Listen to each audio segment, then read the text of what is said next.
everyone! My name's Susanna, and today I'll be talking about how objects can be used as primary historical sources.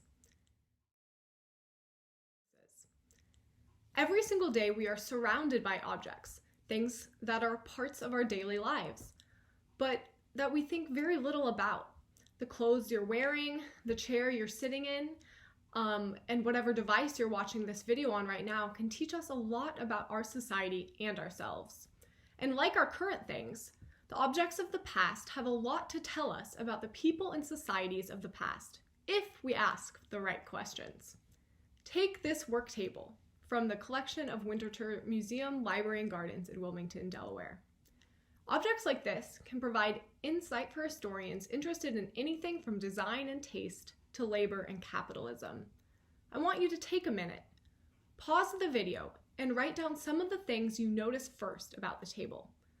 Don't feel like you need to write more than a few words, but describe what you see. Look at its shape, style, color, components.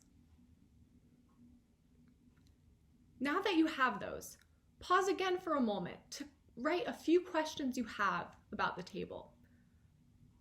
Some of your questions might include, when was it made? Who made it? Who had it made, perhaps? Who might have used it? You can ask so many questions. I'll put some here for you.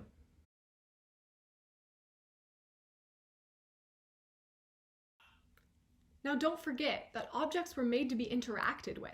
Things are usually meant to be touched and used, not just looked at. Think about how someone may have interacted with this table.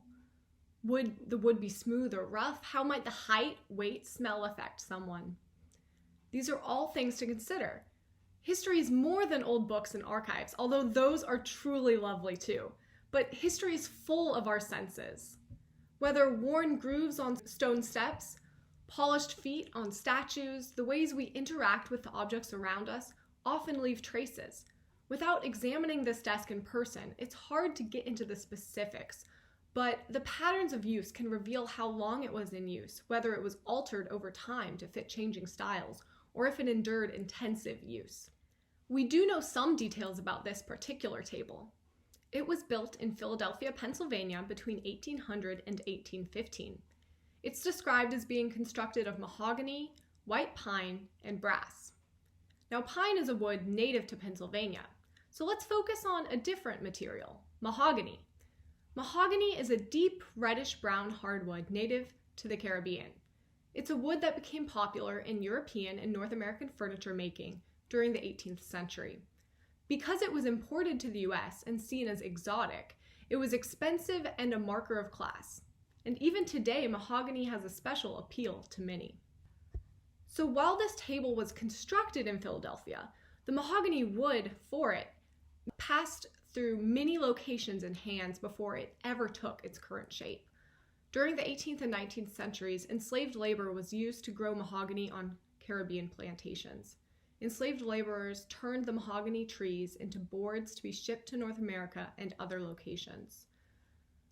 Mahogany arrived on ships to port cities like Philadelphia. Near the end of the 18th century, Philadelphia became the stylistic center of North America, similar to the way we think of New York today, where London-trained artisans came to take advantage of people's desire for stylish goods. There were a large number of furniture makers clustered near each other in Philadelphia during this period. This table was likely constructed from Caribbean or Central American source mahogany, worked by enslaved laborers, shipped to the port of Philadelphia, made into a piece of furniture in one of the many shops there, from designs based upon the taste of the period, and purchased by a customer. This isn't where its life cycle ends, of course. Once in the home, this table would likely have received care and attention with oil or beeswax to continue to give the mahogany the luster it's known for. So while you initially may have looked at this table and thought, who really cares? This one piece of furniture can serve as a lens through which to explore so many aspects of early 19th century America.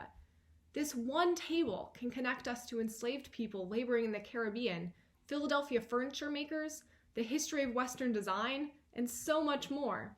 Now, there are many avenues of research. You could look in archives for the design books that might hold the clues to what inspired the specific shape of the piece. You could look into what it cost when it was made and explore who might have purchased it and why.